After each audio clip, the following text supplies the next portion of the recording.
አሜን። ክብር ለጌታ ይሁን። እስቲ አሁን ቀጥታ ወደ ትምህርታችን ነው የምንሄደው። እስኪ መጽሐፍ ቅዱስ ያዘን ሁላችንም አንደኛ ጴጥሮስ ምዕራፍ 1 ከቁጥር 1 እስከ 2 ያለውን ብቻ እናነባለን። ዛሬ የምንቆየው ምዕራፍ 1 ከቁጥር 1 እስከ 2 ያለውን ነው የምናየው። እስቲ እሱን እናነብና ጌታ ከዛ የሚያስተምረንን እናያለን። ያው ባለፉት ትምህርታችን ብዙ ጊዜ ቆይተንበታል በእነዚህ ሁለት ቁጥሮች ብቻ። ዛሬ ደግሞ ጠቅለል አድርጌ ሪቫይዝ ለማድረግ ሞክራለሁ። ጌታ ለእያንዳንዳችን መልእክት አለው። ሃሌሉያ! ለእያንዳንዳችን ባለንበት ቦታ ሊደርስልን ጌታ መልካም ነው። ለአንቺ መልእክት አለው እህቴ፣ ለእኔ መልእክት አለው፣ ለአንተ መልእክት አለው ወንድሜ። እስኪ ሁላችንም አንደኛ ጴጥሮስ ምዕራፍ 1 ከቁጥር 1 እስከ 2 ያለውን እናነባለን። እንደዚህ ይላል።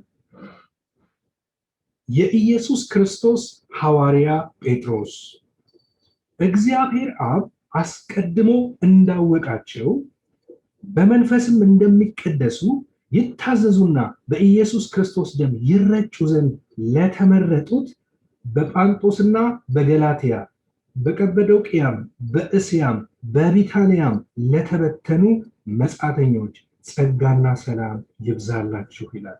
የኢየሱስ ክርስቶስ ሐዋርያ ጴጥሮስ እግዚአብሔር አብ አስቀድሞ እንዳወቃቸው በመንፈስም እንደሚቀደሱ ይታዘዙና በኢየሱስ ክርስቶስ ደም ይረጩ ዘንድ ለተመረጡት በጳንጦስና በገላትያ በቀጰዶቅያም በእስያም በቢታንያም ለተበተኑ መጻተኞች ጸጋና ሰላም ይብዛላችሁ ይላል።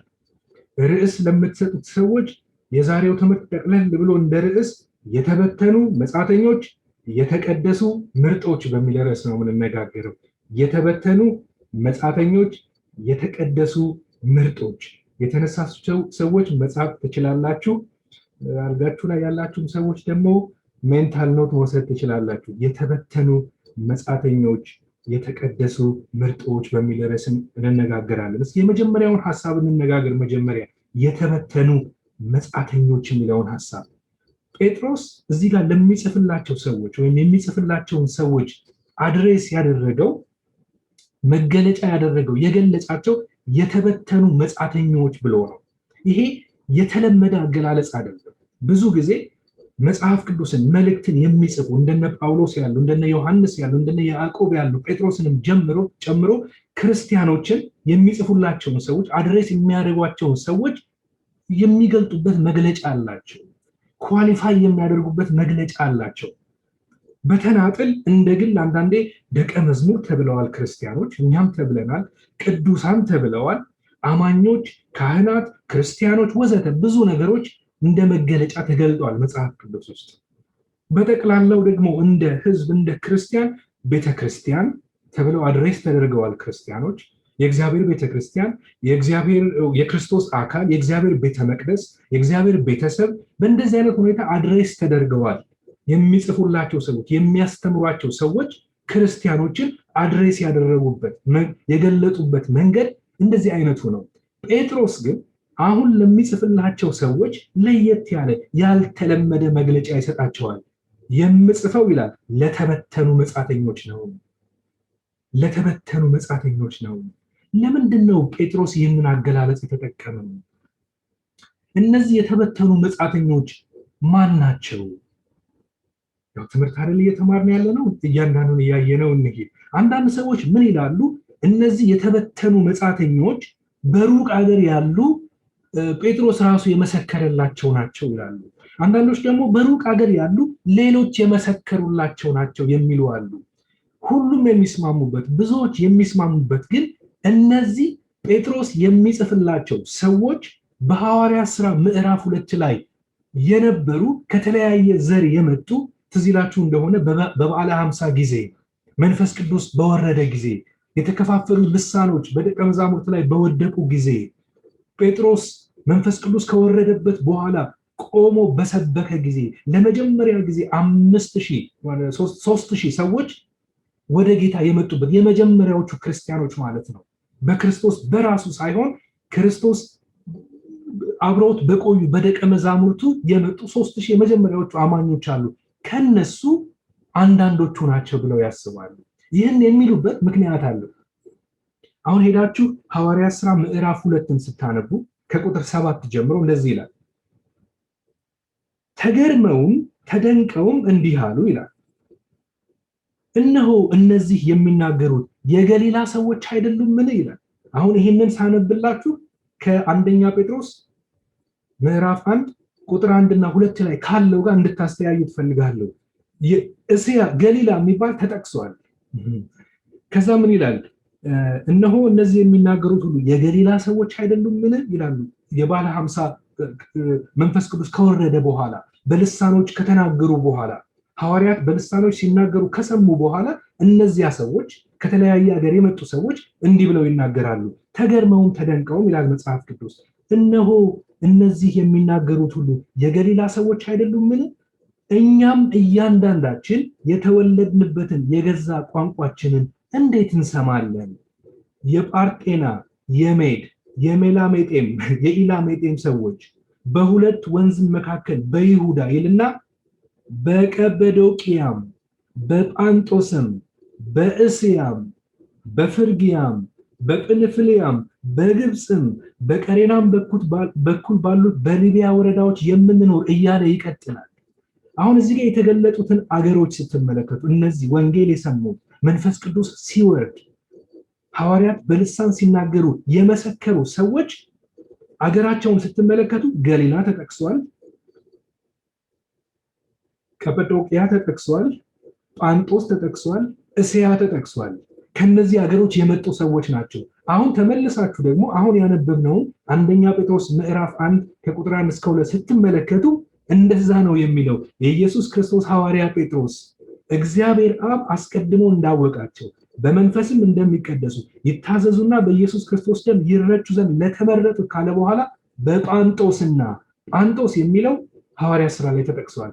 በገላትያ ገላትያ ሐዋርያ ስራ ላይ ተጠቅሷል።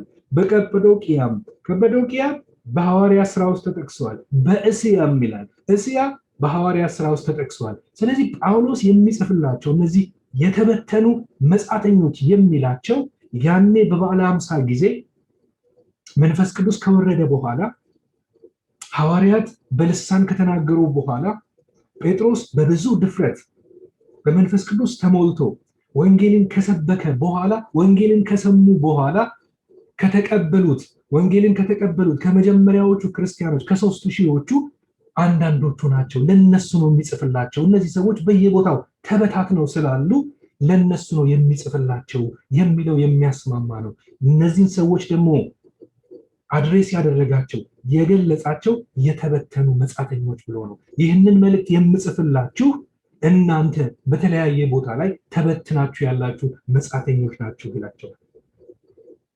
አዎ ቅዱሳን ናችሁ፣ አዎ የእግዚአብሔር አካል ናችሁ።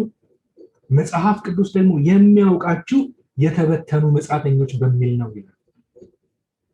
እዚህ ጋር ፊዚካሊ ሆነው ወይም ይሄ ጂኦግራፊካሊ ሆነው የተበታተኑ መሆናቸውን የሚያሳይ ቢሆንም መጽሐፍ ቅዱስ ከብሉይም ከአዲስም በኋላ ላይ በደንብ አሳያችኋለሁ የሚስማማበት ነገር አለ። ትርጉም ይሄ የተበተኑ መጻተኞች የሚለው ሐሳብ ጂኦግራፊካሊ ከመበታተን ያለፈ ነው።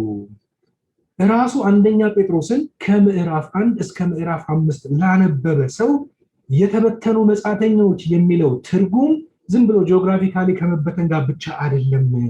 በዚህ ምድር ላይ በእንግድነት የሚኖሩ አገራቸው ሰማይ የሆነ ክርስቲያኖች ለእንደዚህ አይነት ሰዎችም የተጻፈ ነው። ስለዚህ እኛም ሪሌት እናደርጋለን በሚለው ይስማማሉ ብዙ ሰዎች። እኛም ሪሌት እናደርጋለን።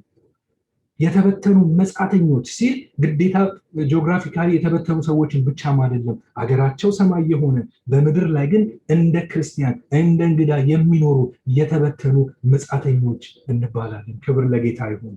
እኛም የተበተኑ መጻተኞች ነን። እኛም እንግዶች ነን። እኔና እናንተ እኛም አገራችን በሰማይ የሆነ በምድር ላይ ግን የተበተንን እንግዶች ነን። ክብር ለጌታ ይሁን። ስለዚህ ነው እንድንነጋገር የፈለኩት ዛሬ። መጽሐፍ ቅዱስም አጉልቶ በተለያየ ቦታ ላይ የሚናገረው የተበተኑ መጻተኞች ሲል ምድራዊ ብቻ አይደለም። አገራቸው ሰማይ የሆነ በምድር ላይ ግን ተበትነው ያሉ ክርስቲያኖች በእንግድነት የሚኖሩ። በኋላ ላይ ዲፋይንስ አድርገው በደንብ ግልጽ ይሆናል። ይሄ የተበተኑ መጻተኞች የሚለውን ሐሳብ በደንብ ማወቅ ጥሩ ነው ወገኖች፣ ጠቃሚ ነው። ስለዚህ ጉዳይ ግንዛቤ ማግኘት የክርስትና ህይወት ምን ማለት ነው ለሚለው ነገር ትርጉም ይሰጣል፣ መልስ ይሰጣል። ክርስትና ምንድነው? የተበተነ መጻተኛ መሆኔን ማወቄ ስለ ክርስትና ያለኝን ትርጉም ይለውጠዋል። ዛሬ በምድር ላይ የምንኖረው የኑሮ ትርጉም ይለውጠዋል ወገኖቼ። በሰማይ አገር እንዳለው ሰው እየኖርኩ ነው ወይስ እየኖርኩ አይደለም ለሚለው ጥያቄ መልስ ይሰጣል። የተበተኑ መጻተኞች የሚለውን ሐሳብ ማወቅ ከክርስቲያኖች የሚጠበቅ ኃላፊነት እንዳለም ያስገነዝባል። በእንግድነት ሀገር ስኖር፣ መጻተኛ ሆኜ ስኖር አገሬን ሪፕሬዘንት እያደረኩኝ ነው ወይ? ያቺ ሰማይ ላይ ያለችውን አገሬን ነው ወይ የምሸተው የሚለውንም ሐሳብ እንድናነሳ ያደርገናል። የህይወት ግብ ምን እንደሆነ እንድናውቅ ይረዳናል ወገኖቼ። እኛ የህይወት ተጓዦች ነን። ፍጻሜ ያለን ሰዎች ነን። መጻተኞች ነን። አንድ ቀን ይሄ የመጻተኝነት ኑሮ የእንግድነት ኑሮ ያበቃና ሀገራችን እንገባለን። ክብር ለጌታ ይሁን። ምን ማለት ነው የተበተኑ መጻተኞች ማለት? ሞር ትርጉም ልስጠው። የተበተኑ መጻተኞች የሚለውን ሐሳብ ለማወቅ ሁለቱን ቃላቶች በታትኖ ማየት ጥሩ ይመስለኛል። መጻተኛ የሚለውንና የተበተኑ የሚለውን። መጻተኛ የሚለውን ግሪክኛ የሚያውቁ ሰዎች ምን ብለው ተርጉመውታል? ፓር ኤፒ ዴሞስ ብለውታል። የሶስት ቃላቶች ጥርቅም ነው። ፓራ ማለት ከጎን ማለት ነው። ኤፒ ማለት ከላይ ማለት ነው። ዴሞስ ማለት ደግሞ እንግዳ ህዝብ ማለት ነው። ሶስቱን ቃላቶች ስታጠረቃቅሟቸው ይላል የባይብል ዲክሽነሪ፣ ከሌላ አገር ወደ ከተማ የሚመጣ ወደ ሌላ ሰው መሬት የሚመጣ ከአገሬው ሰዎች ጎን ፓራ የምንለው ማለት ነው። ከአገሬው ሰዎች ጎን የሚኖር የውጭ ዜጋ ማለት ነው። መጻተኛ ማለት ከሌላ ቦታ የሚመጣ አገሩ እዛ ያልሆነ ወደ ሌላ ሰው ከተማ ወደ ሌላ ሰው መሬት የሚመጣ ግን ከአገሬው ሰዎች ጎን ደግሞ የሚቀመጥ የሌላ ሀገር ዜጋ ማለት ነው። መጻተኛ ማለት እንግዳ ማለት ነው። ጴጥሮስ የተበተኑ መጻተኞች ሲላቸው እንግዶች እያላቸው ነው። በባዕድ ሀገር የሚኖር ሰው ማለት ነው መጻተኛ ማለት። በብሉይ ትርጉም በአዲስ ትርጉም አገሩ ሰማይ የሆነ በምድር የሚኖር ማለት ነው። እንዴት እንደዚህ ያገናኘው ብትሉኝ የአብርሃምን ታሪክ ስታጠኑ በኋላ ላይ እናነበዋለን የሆነ ቦታ ላይ የአብርሃምን ታሪክ ከዕብራውያን ምዕራፍ 11 ላይ ስታጠኑ አብርሃም በድንኳን ኖረ ይላል። ምክንያቱም ዘላለማዊ የሆነች ሰማያዊ ከተማ ይጠብቅ ነበርና ይላል። ስለዚህ እንደ መጻተኛ ኖረ ይላል። ሁለቴ ስለ አብርሃም በተጠቀሰበት ቦታ ላይ በዕብራውያን ምዕራፍ 11 ላይ መጻተኛ የሚለው ቃል ተጠቅሷል። ስለ አብርሃም ሲናገር አብርሃም መጻተኛ ሆኖ በምድር በድንኳን ኖረ ይልና የሚጠብቃት ግን ሰማያዊ ከተማ ነበረች ይላል። ስለዚህ መጻተኛ ማለት ሰማዩ አገር የሆነ በምድር የሚኖር ማለት ነው። በአዲስ ኪዳን መጻተኛ ማለት ክርስቲያኖች ማለት ነው። ፊልጵስዩስ ምዕራፍ 3 ቁጥር 20 ላይ እንደዛ ነው የሚናገረው። እኛ ይላል ሀገራችን በሰማይ ነውና ከዚያም ደግሞ የሚመጣ መድኃኒት እርሱም ጌታን ኢየሱስ ክርስቶስን እንጠባበቃለን። እኛ አገራችን የት ነው? አገራችን በሰማይ ነው። አገራችን በሰማይ ነው። እዚህ በምድር ላይ ብንኖርም ሲቲዝን የሆነው ሲቲዝንሺፕ ያገኘነው በሰማይ ነው። መንፈስ ቅዱስ መጣና ለየና አተመንና ፓስፖርታችን ላይ ሲቲዝንሺፕ የተጻፈልን ሰማይ የሚል ነው። ክብር ለጌታ ይሁን። በምድር ላይ ግን አምባሳደር ሆነን እንኖራለን። ስለዚህ መጻተኛ የሚለው ቃል በአንደኛ ጴጥሮስ ምዕራፍ 1 ከቁጥር 1 እስከ 2 አገላለጽ ክርስቲያኖች ማለት ነው። ለተበተኑ መጻተኞች ብሎ ሲጽፍላቸው እናንተ ክርስቲያኖች ምድር ያልተገባቻችሁ በምድር ላይ እንግዳ ሆናችሁ የምትኖሩ። መጻተኛ ማለት እንደ እንግዳ በምድር ላይ የሚቆይ ማለት ነው። እንደ እንግዳ በሰማይ ዜግነት ያለው ሌላ አገር ያለው ሃሌሉያ፣ በምድር ጊዜያዊ ነዋሪ የሆነ ማለት ነው መጻተኛ። እቺ ምድር ጊዜያዊ ነች ወገኖቼ፣ እንግዶች ነን። እኔና እናንተ እንግዶች ነን። ስለዚህ በፍጹም ቤተኝነት እንዳይሰማን፣ ለዚህ ምድር ላይ ቤተኝነት እንዳይሰማን፣ ተበትነናል፣ መጻተኞች ነን። እንግዶች ነን ለዚች ምድር። ይሄ ማለት ከምድር እንወጣለን ማለት አይደለም። አናቅድም ማለት አይደለም። አንሰራም ማለት አይደለም። ዛሬ ላይ ቆመን ነገ ጡረታ ስለምንወጣው ስለ ጡረታ ስለ 401k ብናስብ ችግር የለውም። አስተሳሰባችን ከምድር ጋር እስካልተሰፋ ድረስ ስለ ልጆቻችን ኮሌጅ ብናስብ ችግር የለውም። ከምድር ውጡ አልተባልንም። እግዚአብሔር እስከፈቀደልን ድረስ በዚች ምድር ላይ እንኖራለን። ይቺ ምድር ግን ጊዜያዊ ነች። የምንኖርባት እንደ እንግዳ ነው። እንግዶች ነን። ስለዚህ ቤተኝነት ሊሰማን አይገባም። መጻተኛ ማለት እንግዳ ማለት ነው። የተበተነ የሚለው ሁላችንም የምናውቀው ቃል ነው። የግሪኩ ቃል ሁላችንም የምንጠቀምበት ቃል ነው። ዳያስፖራ ማለት ነው። የተበተነ ማለት ዳያስፖራ ማለት የተዘራ ማለት ነው። መዝራት ማለት ነው። ዘር መዝራት ማለት ነው ዳያስፖራ ማለት። ስለዚህ እኛ የተዘራንን ማለት ነው። አንዳንድ ሰዎች ዳያስፖራው ሲሉን ደስታ ሊሰማን ይገባል። የተዘራንን ማለት ነው። የተዘራ ደግሞ ይበቅላል። ሃሌሉያ! እንበቅላለን፣ ፍሬ እናፈራለን፣ ሌላውን እናጠግባለን። ዳያስፖራ አድርጎ ሲያስቀምጠን ጌታ እግዚአብሔር በምድር ሲያስቀምጠን ዓላማ አለው። አንቺን በምድር ሲያስቀምጥሽ፣ አንተን በምድር ሲያስቀምጥህ፣ እኔን በምድር ሲያስቀምጠኝ እግዚአብሔር ዓላማ አለው። በምድር ሲያስቀምጠን ደግሞ አንድ ቦታ ሰብስቦ አይደለም ያስቀምጠን። ክርስቲያኖችን በታትኖ ነው፣ ዳያስፖራ አድርጎ ነው። እግዚአብሔር አሜሪካን ሀገር ሲያመጣን ዓላማ አለው። ዓላማው ዶላር ከማግኘት ያለፈ ነው። ዶላሩንም ብናገኝ ደግሞ እንድንዘራው ነው እግዚአብሔር ወደዚህ ያመጣን። ለመብቀል ነው፣ ለመብዛት ነው፣ ሌላውን ለማጥገብ ነው። ዳያስፖራዎች ነን እኛ። ሃሌሉያ! ስለዚህ ሁለቱን ቃላቶች ስታገጣጥሟቸው የተበተኑ መጻተኞች ሲል ጴጥሮስ ለሚጽፍላቸው ሰዎች ምን እያለ ነው?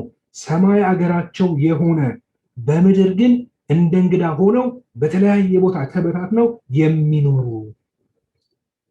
የተበተኑ መጻተኞች፣ የራሳቸው ባልሆነ ዓለም የራሳቸው ባልሆነ አገር የሚኖሩ ማለት ነው። ይቺ ምድር አገራችን አይደለችም። ክርስቲያኖች ሆይ ይቺ ምድር አገራችን አይደለችም። እንደተበተነ ዘር ግን በዓለም ውስጥ አለን። በእንግድነት ሀገር እዚች ሀገር ውስጥ አለን። የትም ይኑር የትም ክርስቲያን ዳያስፖራ ነው። ኢትዮጵያ ሄዳችሁ አንዱ ክርስቲያን ዳያስፖራው ቢላችሁ ያው የምትሰጡት መልስ አለ ማለት ነው። ከዛሬ ጀምሮ አንተም ዳያስፖራ ነህ ነው የምትሉት። እሱም ዳያስፖራ ነው፣ ሀገሩ ሰማይ የሆነ ክርስቲያን እስከሆነ ድረስ። ኢትዮጵያ ስለኖረ ዳያስፖራ መሆኑ አይቀርም። ሀገሩ ሰማይ እስከሆነ መንፈሳዊ ነገር ነው ማወራው። ዓለም የምትጠቀምበትን አገላለጽ እየሻርኩኝ አይደለም፣ ይገባኛል። ግን ዳያስፖራው ሲላችሁ አንዱ ክርስቲያን አንተም ዳያስፖራ ነህ። ኢትዮጵያ ተቀምጠህ ሊሆን ይችላል፣ ኬንያ ተቀምጠህ ሊሆን ይችላል፣ ሌላ ቦታ ሆነህ ሊሆን ይችላል። የተበተንከው በተለያየ አገር ሰማይ ነው። የምትኖረው ግን በእንግድነት ሀገር ነው። የተበተኑ መጻተኞች። ሃሌሉያ! ክብር ለጌታ ይሁን። ስለዚህ ጴጥሮስ ለሚጽፍላቸው ሰዎች የተበተኑ መጻተኞች ይላቸዋል። ለየት ያለ ሌላ ቦታ ላይ ያልተገለጸ አገላለጽ ነው።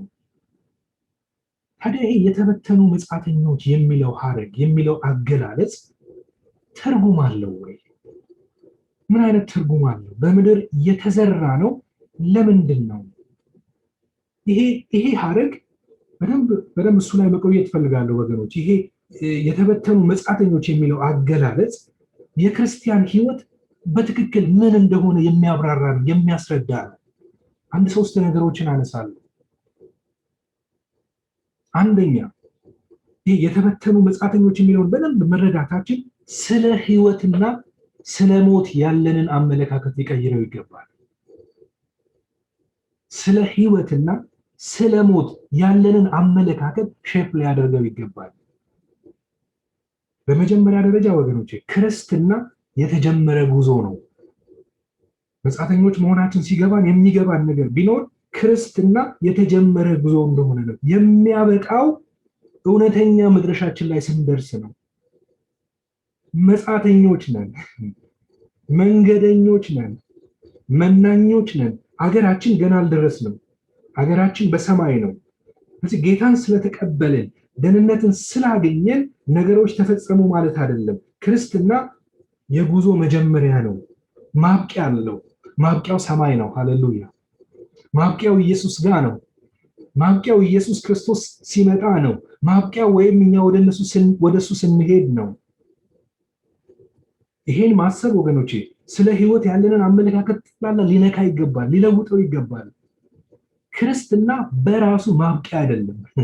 ክርስቲያን መሆን መደምደሚያ አይደለም፣ መንገድ ነው። ለዚህ ነው እስከ መጨረሻ የሚጸና እሱ ይድናል የሚለው። ክርስትና ወደ መጨረሻ መድረሻችን የምንሄድበት ጉዞ ነው። ግብ አለው፣ ግቡ ሰማይ ነው። ለዚህ ነው በህይወታችን ደህንነታችንን እየፈጸምን መዳናችንን እየፈጸምን መኖር ያለብን። ብዙ ሰዎች ሲወድቁ ታያላችሁ። ጉዞ ጀምረዋል፣ የክርስትና ጉዞ ጀምረዋል። ገና ቤታቸው ግን አልደረሱም። ስለ ደህንነት ስናወራ ድነናል እንላለን አይደለም? እየዳንን ነው፣ ደግሞ እንድናለን እንላለን። አሁን እየዳንን ነው፣ ድነናል፣ ጌታ ኢየሱስ ክርስቶስን የተቀበልንለት። አሁን ደግሞ እየዳንን ነው። የመዳናችን ፍጻሜ፣ የእምነታችን ፍጻሜ እሱ መዳናችን ደግሞ አንድ ቀን እውን ይሆናል። እዚህ በዚች ምድር ላይ ስንኖር ክርስትናችን የተጀመረ ጉዞ እንደሆነ ማሰብ አለብን። ስለዚህ ነው አንዳንዶች መሀል ላይ የሚያቆሙት። አንድ በጣም የማከብረው ጸሐፊ ነበር፣ ፓስተርም ነው፣ ጆሹዋ ሃሪስ ይባላል። አንድ በጣም በሚሊየን ኮፒ ፕሪንት የተደረገ መጽሐፍ ጽፏል። አይ ኪስድ ዴቲንግ ጉድባይ የሚል፣ ዴቲንግን ጉድባይ ብየዋለሁ የሚል ክርስቲያን ወጣት በንጽህና እስከ ትዳሩ ጊዜ ድረስ መቆየት እንዳለበት የሚያስረዳ መጽሐፍ ነው። ያንን መጽሐፍ እኔ ከማግባቴ በፊት ብቻዬን ለትምህርት የሆነ ሀገር ውስጥ ስኖር ጠቅሞኛል፣ ከመጽሐፍ ቅዱስ ውጪ ማለት ነው። ያ መጽሐፍ እጅግ በጣም ጠቅሞኛል፣ በንጽህና እንድኖር ማለት ነው። እንደ ወጣት ብቻውን እንደሚኖር ተማሪ ያለውን ትግል ታውቃላችሁ። በንጽህና በጌታ ፊት በቅድስና እንድኖር ያ መጽሐፍ በጣም ረድቶኛል። ይህንን የጻፈው ጆሹዋ ሃሪስ የተባለ ሰው ለረጅም ዓመታት ፓስተር የነበረ ሰው የዛሬ 2 ዓመት አካባቢ ወጥቶ በቃ ክርስትናን ክጃለሁ አለ። በብዙ ሚሊዮን የሚቆጠሩ ሰዎች ናቸው ይህን መጽሐፍ ገዝተው የተጠቀሙበት። ከዛም በኋላ ብዙ መጽሐፎችም ጽፏል። የቤተክርስቲያን ፓስተርም ነበር ለረጅም ጊዜ። በቃ ክርስትናን ክጃለሁ፣ ከዚህ በኋላ ክርስቲያን ብላችሁ እንዳትጠሩኝ፣ እኔ ክርስቲያን አይደለሁኝም። እስካሁን ድረስ ስለ ግብረ ሰዶማዊነት የተናገርኳቸውን ንግግሮች በሙሉ ይቅርታ አድርጉልኝ፣ ተሳስቻለሁ፣ መጥፎ ነው ማለቴ ብሎ በአደባባይ በሶሻል ሚዲያ አዋጅ ያወጀ ሰው ነው። ምን ልላችሁ ፈልጌ ነው፣ ክርስቲያን መሆን በራሱ ማብቂያ አይደለም። ስለዚህ በእንግድነት አገር ስንኖር ያንን የክርስትና ህይወት በብዙ ፍርሃትና በብዙ መንቀጥቀጥ ልንፈጽመው የሚገባ ደህንነት ነው። ክብር ለጌታ ይሁን። ስለ ህይወት ብቻም አይደለም። ይሄ የተበተኑ መጻተኞች ወይ መጻተኛ መሆናችን፣ በዚህ ምድር ላይ እንግዶች መሆናችንን ማወቃችን ስለ ሞት ያለንን አመለካከት ይነካል። ስለ ህይወት ብቻ አይደለም። ሞት ወገኖቼ የህይወታችን መጨረሻ ሳይሆን የጉዞአችን መጨረሻ ነው። አንፈራውም። ያኔ ድልድይ ነው፣ መሻገሪያ ነው።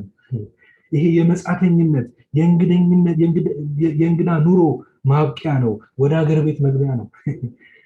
ሀገር ውስጥ መግቢያ ነው። ሞት የህይወት መጨረሻ አይደለም፣ የዘላለም መጀመሪያ ነው። ያ ይገባናል። እንግዶች ሆነን ስንኖር፣ እንደ እንግዳ ስንኖር፣ በዚች ምድር ላይ መጻተኛ ነኝ፣ እንግዳ ነኝ፣ ተበትኜ ያለሁት ለዓላማ ለእግዚአብሔር ዓላማ ነው ስንል ሞት ምን እንደሆነ ያኔ ይገባናል። ወደ ሀገሬ የምገባበት ነው። ገና አልደረስኩም። ሀገሬ በሰማይ ነው። አሁን ያለሁት እንግዳ ሀገር ነው። ሞት ደግሞ የህይወቴ መጨረሻ ሳይሆን የዘላለም ቤቴ መግቢያ ነው፣ እውነተኛ ቤቴ መድረሻ ነው የሚል አመለካከት ይኖረናል። ክብር ለጌታ ይሁን። ይሄ የገባው አንድ ሰው አለ፣ እንደ መጻተኛ ሆኖ የኖረ። ቅድም ጠቀስ ያደረኩት አብርሃም ዘመኑን ሁሉ በድንኳን የኖረ ሰው ነው። ምክንያቱም መሰረት ያላትን ዘላለማዊ የሆነችውን ቤቱን፣ አገሩን፣ ከተማውን ይጠብቅ ነበር ይላል። ለዚህ ነው መጻተኛ የተባለው። ደጋግሞ ዕብራውያን ምዕራፍ 11 ላይ ከቁጥር 8 ጀምሮ ስታነቡ እንደዚህ ይላል። አብርሃም የተባለው ርስት አድርጎ ሊቀበለው ወዳለው ስፍራ ለመውጣት በእምነት ታዘዘ ይላል። እንደምታውቁት ዕብራውያን ምዕራፍ 11 የእምነት ምዕራፍ ነው። ስለ እምነት ሰዎች ነው የሚያወራው። ብዙ የእምነት ሰዎች ተጠቅሰዋል። ስለ አብርሃም ግን ትንሽ ሰፋ ያለ ማብራሪያ ይሰጣል። ዕብራውያን ምዕራፍ 11 ወዴትም እንደሚሄድ ሳያውቅ ወጣ ይላል። ለእንግዶች እንደሚሆን በተስፋ ቃል በሰጠው ሀገር በድንኳን ኖሮ ያን የተስፋ ቃል አብረውት ከሚወርሱት ከይስሐቅና ከያዕቆብ ጋር እንደ መጻተኛ ይላል፣ እንደ እንግዳ እንደ መጻተኛ በእምነት ተቀመጠ ይልና መሰረት ያላትን እግዚአብሔር የሰራትንና የፈጠራትን ከተማ ይጠብቅ ነበርና ተስፋ የሰጠው የታመነ እንደሆነ ስለቆጠረች ብሎ ስለ ሳራ ይናገርና ወደ ቁጥር 13 እንደዚህ ይላል፣ እነዚህ ሁሉ አምነው ሞቱ፣ የተሰጣቸውን የተስፋ ቃል አላገኙምና፣ ዳሩ ግን ከሩቅ ሆነው አዩትና ተሳለሙት፣ በምድሪቱም እንግዶችና መጻተኞች እንዲሆኑ ታመኑ ይላል። ሃሌሉያ። ሰማይን አላየውም ገና፣ በእምነት ግን ተሳልሞት። የተስፋይቷን ምድር አላያትም ገና፣ በእምነት ግን ተሳለማትና እንደ እንግዳ ኖረ፣ እንደ መጻተኛ ኖረ። ሃሌሉያ። እግዚአብሔርም ይላል አምላክ ተብሎ በእርሱ ሊጠራ አያፍርም ይላል፣ ከተማን አዘጋጅቶላቸዋልና። አንዳንዴ በዚህ ምድር ላይ እንደ እንግዳ ስንኖር ከዚች ምድር ጋር ተሰፍቼ መኖር የለብኝም ብለን ሰማይቱን እያሰብን ስንኖር እግዚአብሔርን የማያሳፍር ኑሮ እንኖራለን። እግዚአብሔር ደስ የሚሰኝበት ኑሮ እንኖራለን። ዓለምን መስለን ስንኖር፣ የእንግዳውን ምድር መስለን ስንኖር እግዚአብሔር ያፍርብናል። ይሄን ነው የሚናገረው እዚህ ጋር። ስለዚህ ከዛሬ ጀምሮ እኔ የዓለም አይደለሁም እንበል። እኔ የዚች ምድር አይደለሁም፣ ሀገር አለኝ በሰማይ፣ የሚመጣ ንጉስ አለኝ፣ የሚመጣ ንጉስን እጠብቃለሁ ብለን እንድንኖር ጌታ ይርዳን። ሃሌሉያ። ስለዚህ ይሄ የተበተኑ መጻተኞች የሚለውን ሐሳብ ማወቅ ስለ ሞትና ስለ ህይወት ያለንን አመለካከት ይለውጠዋል ወገኖች። ሁለተኛ የሚያሳየን ነገር አለ። የተለየን እንደሆነን የሚያሳየናል። በዚች ምድር ላይ የተለየ ኑሮ መኖር እንዳለብን የኛም ድርሻ እንዳለ ያስገነዝበናል። እንደ እንግዳ ስኖር፣ እንደ መጻተኛ ስኖር፣ እንደ ተበተነ መጻተኛ ስኖር እንዴት ነው መኖር ያለብኝ? እንደ ተጓዥ ስኖር እንዴት ነው መኖር ያለብኝ? ጓዘ ቀላል ሆኜ እንዴት ነው የምኖረው? የተለየን መሆን አለብን። ሄዳችሁ አንደኛ ጴጥሮስ ምዕራፍ 2 ወደፊት ሄዳችሁ በኋላ እናየዋለን ሌላ ጊዜ ከቁጥር 11 እስከ 12 ያለውን ስታነቡ በመጻተኝነትና በዚህ ምድር ላይ እንዴት መኖር እንዳለብን ግንኙነት እንዳለው ያሳያል። እንደዚህ ይላል አንደኛ ጴጥሮስ ምዕራፍ 2 ከቁጥር 11 እስከ 12 ወዳጆች ሆይ ይላል ራሱ ጴጥሮስ፣ ነፍስን ከሚዋጋ ስጋዊ ምኞት ትርቁ ዘንድ እንግዶችና መጻተኞች እንደመሆናችሁ እለምናችኋለሁ። ነፍስን ከሚዋጋ ስጋዊ ምኞት ትርቁ ዘንድ እንግዶችና መጻተኞች እንደመሆናችሁ እለምናችኋለሁ። ስለሚመለከቱት መልካም ስራችሁ ክፉ እንደምታደርጉ በዚያ በእናንተ በሚያሙበት ነገር በሚጎበኝበት ቀን እግዚአብሔርን ያከብሩ ዘንድ በአሕዛብ መካከል ኑሯችሁ መልካም ይሁን። በዓለም ውስጥ ነው ያላችሁት። በዓለም ውስጥ ነው ያላችሁት። እንግዶች ሆናችሁ ነው ያላችሁት። ነገር ግን የተለየ ኑሮ ልትኖሩ ይገባል። ከዓለም ውጡ አላለም፣ መንኑ አላለም፣ መንኩሱ አላለም። እንደዚህ አይነት ነገር ውስጥ አልገባም። ዓለም ውስጥ ነው ያላችሁት። ጌታ ኢየሱስ ምን አለ? ከክፉ እንድትጠብቃቸው እንጂ ከዓለም እንድታወጣቸው አልለምንም አለ። እኔ ከዓለም እንዳይደለው እነሱ ከዓለም አይደሉምና። የምንኖረው በዓለም ነው። እንግዳ ሆነን ነው ግን የምንኖረው በዓለም ውስጥ ነው። ከዓለም ግን አይደለንም። ክብር ለጌታ ይሁን። ስለዚህ የልዩነት ኑሮ መኖር አለብን። ከስጋዊ ምኞት፣ ነፍስን ከሚዋጋ ከስጋዊ ምኞት የራቀ አንዱ የእንግዳ መለያው እሱ ነው። በልዩነት መኖር አለብን። በልዩነት ስንኖር ከሩቅ ሰዎች ያውቁናል። ይሄ እንግዳ ነው ይላሉ። የራሱ ባህል አለው፣ የራሱ አለባበስ አለው፣ የራሱ አነጋገር አለው። እንደዛ ይሉናል። አሜሪካ ውስጥ አንዳንዴ የኢትዮጵያ ባህል ሲኖር ጥበብ ቀሚስ ስንለብስ፣ ቡና ስናፈላ፣ አንዳንዴ የኢትዮጵያውያኖች የበዙበት አፓርትመንት ውስጥ ወጥ ይሸታል አይደለም? ቡና ይሸታል። ደስ የሚል ሽታ አለ። እዚህ ግቢ ውስጥ እንግዶች አሉ፣ እዚህ ግቢ ውስጥ የውጭ ዜጎች አሉ፣ እዚህ ግቢ ውስጥ ኢትዮጵያውያኖች አሉ ይላል ሰው። የተለየን መሆናችን በሽታችን መታወቅ መቻል አለበት። በንግግራችን መታወቅ መቻል አለበት። እኛ እንግዶች ነን። እንግድነታችን መታወቅ መቻል አለበት ወገኖቼ። ምናልባት ሰዎች ሊያንጓጥጡን ይችላሉ። ሰዎች እንዲና እንዲያ ሊሉን ይችላሉ። የተለየ ኑሮ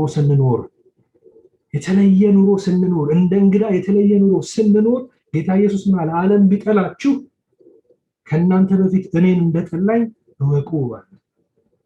መጻተኛ መሆናችን ሲገባን፣ እንግዶች መሆናችን ሲገባን፣ በሰማይ አገር እንዳለን ሰዎች ስንኖር በዚህ ምድር ላይ የተለየ ኑሮ እንኖራለን። መኖርም አለብን። በንግግራችን፣ በአለባበሳችን፣ በአክሽናችን የተለየ ኑሮ እንኖራለን። እንደ ውጪ ዜጋ እንኖራለን። እቺ ምድር የኔ አይደለችም። የኔ ሀገር ስታንዳርድ አለው። ሰማይ ይባላል። ሰማይ ስታንዳርድ አለው። ሰማይ የራሱ የሆነ መመሪያ አለው። ከሀገሬ ስመጣ እዚህ ላይ መመሪያ አለኝ። የሰማይን መመሪያ እየተከተልኩ እኖራለሁ። መጽሐፍ ቅዱስን እየተከተልኩ እኖራለሁ የሚል ኑሮ እንድንኖር ያደርገናል። ክብር ለጌታ ይሁን። አሁን ወደዚህ ሀገር ሰዎች ሲመጡ ወይም ወደ ሌላ ሀገር ዩሮፒያንም ሀገር ሊሆን ይችላል ሲመጡ በዚህ በሶሻል ሳይንስ ክርክር አለ። እነዚህ የውጭ ዜጎች ካሉበት ሀገር ጋር መመሳሰል ነው ያለባቸው። አሲሚሌሽን የምንለው አሲሚሌት ነው ማድረግ ያለባቸው። የዚህ የእንግዳውን አገር ካልቸሩንም ቋንቋውንም ምኑንም ወስደው የራሳቸውን ካልቸር ወደኋላ ጥለው አንድ መሆን ነው ያለባቸው። አሲሚሌት ማድረግ ነው ያለባቸው። ይሄን የሚያቀነቅኑ ብዙ ሶሻል ሳይንቲስቶች አሉ። የራሳችሁን ባህል ትታችሁ በቃ እዚህ ምድር መታችኋል። ጀርመን ከሆነ ጀርመን፣ አሜሪካ ከሆነ አሜሪካ፣ ቋንቋውንም አለባበሱንም ካልቸሩንም መውረስ አለባችሁ፣ በካልቸሩ መወረስ አለባችሁ የሚል አመለካከት አለ። ብዙዎች የሚያቀነቅኑት አሲሚሌሽን የሚባል አሲሚሌት ማድረግ አለባችሁ። ብዙዎች ደግሞ ከውጭ ሀገር የመጡ ሰዎች ይህንን አመለካከት አይቀበሉም። ከሱ ተቃራኒ ፕሉራሊዝም የሚባል ነገር አለ። የእናንተንም ካልቸር እቀበላለሁ፣ ቋንቋችሁን እማራለሁ፣ ባህላችሁን እይዛለሁ፣ የራሴ የሆነ ደግሞ ዲስቲንክት የሆነ ባህል አለኝ፣ አለባበስ አለኝ። ከሜክሲኮ ከሆነ የመጣሁት ሜክሲካን የሆነ አነጋገር አለ፣ የሜክሲካ ባህል አለ፣ ምግብ አለ፣ ብዙ ነገር አለ። ባህሌን ይዤ ኑሮዬን ይዤ የእናንተንም ሀገር ባህል ደግሞ ትንሽ እወስዳለሁ የሚመቸኝን የሚል ፕሉራሊዝም የተባለ ደግሞ ይህን የሚያቀነቅኑ ብዙዎች አሉ። እኛ ክርስቲያኖች አሲሚሌት ለማድረግ አልተጠራንም። ሀገራችን በሰማይ ነው። ወደዚች ምድር መተናል። እንግዶች ሆነን ስደተኞች ሆነን እንኖራለን። ስለ አሜሪካ አይደለም የማወራው፣ ስለ ምድር ነው የማወራው። ኢትዮጵያም ቢኖር አንድ ክርስቲያን ዳያስፖራ ነው፣ ስደተኛ ነው፣ እንግዳ ነው። በዛች ሀገር ላይ አገሩ በሰማይ ነው።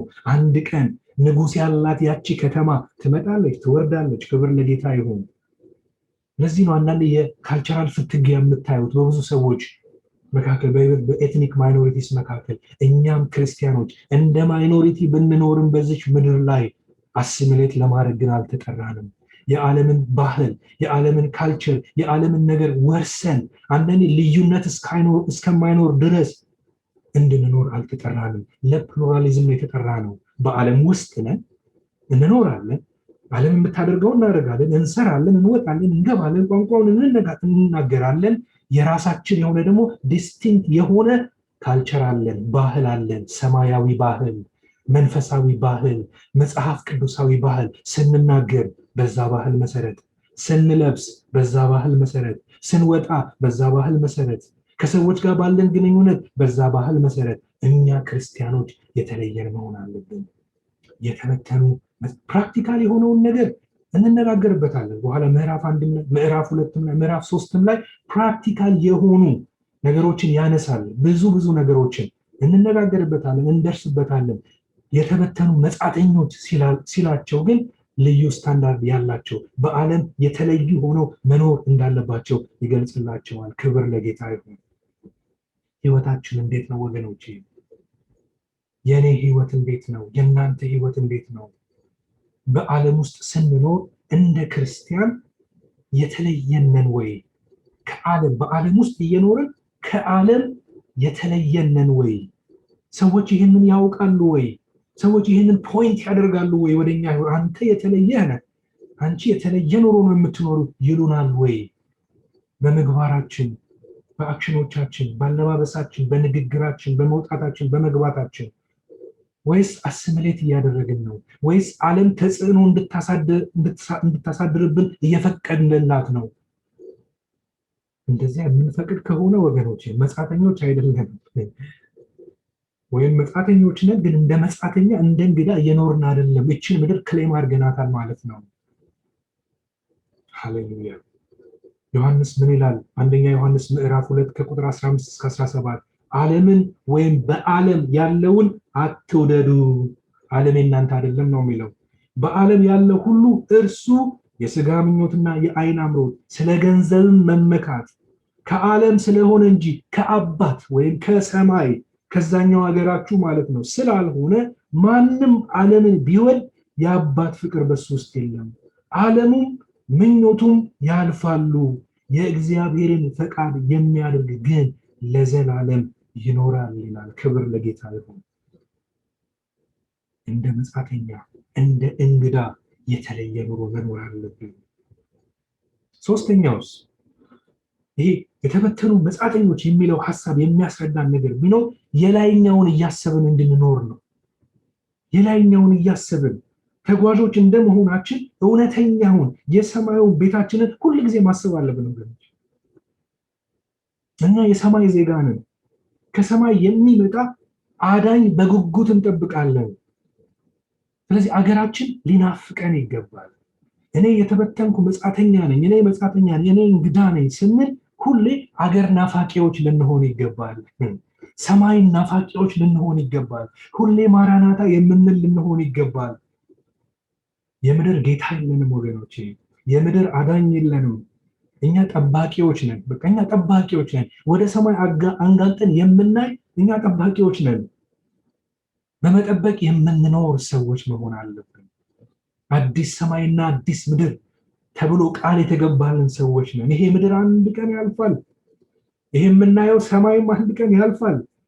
ጆሮ ያልሰማው ሃሌሉያ፣ ዓይን ያላየው ሃሌሉያ፣ እግዚአብሔር ለልጆቹ ያዘጋጀው ተብሎ የተጻፈ ግን በሰማይ ያለ ርስት አለን እኛ ሃሌሉያ። ጨለማ የሌለበት ሃሌሉያ፣ እንባ የሌለበት፣ ለቅሶ የሌለበት፣ ብርሃኑ ደግሞ ራሱ እግዚአብሔር የሆነበት፣ የእግዚአብሔር ክብር የሆነበት ይሄን ከተማ ከሰማይ እንጠብቃለን። ሁለተኛ ጴጥሮስ ምዕራፍ 3 ወደፊት እንማረው ይሆናል ስትሄዱ ምን ይላል? ነገር ግን ጽድቅ የሚኖርባትን አዲስ ሰማይና አዲስ ምድር እንደ ተስፋ ቃሉ እንጠብቃለን ይላል። ስለዚህ ወዳጆች ሆይ ይህን እየጠበቃችሁ ያለ ነውርና ያለ ነቀፋ ሆናችሁ በሰላም በእርሱ እንድትገኙ ትጉ ይላል። እየጠበቃችሁ ጠባቂዎች መሆን አለብን። ያቺ ከተማ እውነተኛ ቤታችን ሰማይ ያለችው ኢየሩሳሌም የምንገናኝባት በክርስቶስ ኢየሱስ ሆነው ያረፉ ያንቀላፉ እህቶች፣ ወንድሞች፣ እናቶች፣ አባቶች ቢኖሩብን አንድ ቀን ሄደን የምናገኛቸው የመገናኛ ስፍራ ነች። ሃሌሉያ። ያቺ ከተማ እግዚአብሔር የመሰረታት እግዚአብሔር የሰራት መሰረት ያላት ሃሌሉያ፣ እግዚአብሔር የፈጠራት ከተማ አለች። ከዚህ ምድር ያልሆነች በዚያ የምትኖር ከተማ ሃሌሉያ፣ ከሰማይ የምትወርድ አዲስ ሰማይና አዲስ ምድርን አየው ይላል። ፊተኛይቱ ሰማይና ምድር አልፈዋል ይላል ራእይ ላይ። ያንን እንጠብቃለን። ጠባቂዎች ነን ወይ ወገኖቼ? በዚህ ምድር ላይ ተበትነን በባዕድ ምድር ላይ ስንኖር አንድ ቀን ተሰብስበን ቤታችን እንሆናለን። ግን ስለ እውነተኛዋ ቤታችን ሁሌ ማሰብ አለብን። ልክ ስለ አገራችን እንደምናስበው ብዙዎቻችን ኢትዮጵያውያን ኤርትራውያንን ብዬ አስባለሁ። ሁል ጊዜ ስለ ኢትዮጵያ እናስባለን፣ ስለ ሀገራችን እናስባለን። ጠዋት ተነስተን ዜና እናነባለን። ጠዋት ተነስተን ዩቲዩብ እንከፍታለን። ምን አለ ሀገራችን እንዴት አደረች፣ ዜናው እንዴት ነው፣ ሁላችን የምናደርገው ነገር ነው ብዬ አስባለሁ። ልክ በአሜሪካን ሀገር እንግድነት ተሰምቶን እየኖርን አገርን እንደምንናፍቅ ሁሉ ስለ ሀገራችን ዜና እንደምንከታተል ሁሉ እኔ እንደዛ አደርጋለሁ። በቀን የሆነ ዜና ሳላነብ ወይም ሳልሰማ የምውልበት ቀን የለም። ስለ ኢትዮጵያ ማለት ነው። እስኪ እንዴት ዋለች ደግሞ እቺ ሀገር፣ እስኪ እንዴት አደረች ብዬ አያለሁ፣ ዜና አነባለሁ። ሁላችንም እናደርጋለን ብዬ አስባለሁ። ወገኖች ጥሩ ነገር ነው፣ መጥፎ ነው እያልኳቸዋለሁ። በጣም ጥሩ ነገር ነው። እኛ አገራችን ሰማይ ነው። ልክ እንደዚህ እንደምናደርገው ሁሉ ስለ ሰማይም ዜና ማንበብ መቻል አለብን። መጽሐፍ ቅዱሳችሁን በየቀኑ ታነባላችሁ ወይ? የሰማይን ዜና የምናውቅበት የዜና አውታራችን መጽሐፍ ቅዱሳችን ነው። ጸሎታችን ነው። ከሰማዩ ንጉሥ ጋር የምንገናኝበት ኮሚኒኬሽናችን ጸሎታችን ነው። ልክ የሀገራችንን ዜና ለመስማት ኤገር እንደሆነው ሁሉ የኢትዮጵያን ማለት ነው የሰማዩቷን አገራችንን ዜና ደግሞ የምንሰማ ሰዎች የምንከታተል ሰዎች መሆን መቻል አለብን። ሀገራችን ይናፍቀን እያልኳችሁ ነው። የምንናፍቅ ሰዎች ሁሌ ቤተሰቦቻችን እንደምናስብ ሀገር ቤት ያሉትን ማለት ነው ከላይ ያለውንም ልናስብ ይገባል። ክብር ለጌታ ይሁን። አንደኛው ሀሳብ ላይ ነው የቆየሁት የተበተኑ መጻተኞች። ግን ይሄ ከቁጥር 1 እስከ 2 ምዕራፍ 1 ላይ ያለው ሌላ የሚያወራቸው ጥሩ ነገሮች አሉ ስለ የተቀደሱ ምርጦች ስለሚለው እሱን የሚቀጥለው ሳምንት ላይ እናነሳዋለን። ይሄኛውን እዚሁ ጋር እናብቃው። ክብር ሁሉ ለጌታ ይሁን።